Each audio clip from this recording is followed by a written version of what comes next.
Şəkil ədəd əlaqəsinə aid olan bu məntiq tapşırığında dairənin içindəki ədədləri toplayaraq həmin dairənin içindəki fiqurun tərəflərinin sayına bölürük.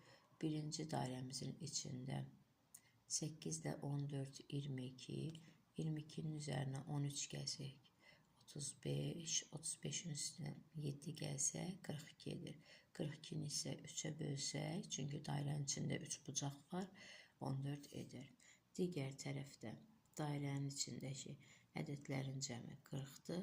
40-ı 4-ə bölsək 10 edir. Çünki dairənin içindəki kvadratdır. Kvadratın tərəflərinin sayı 4-dür.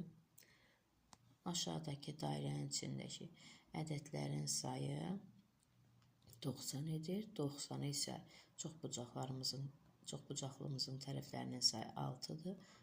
90-ı 6-ya bölsək, sual işarəsinin yerindəki ədədi almış oluruq. Cavab 15-dir.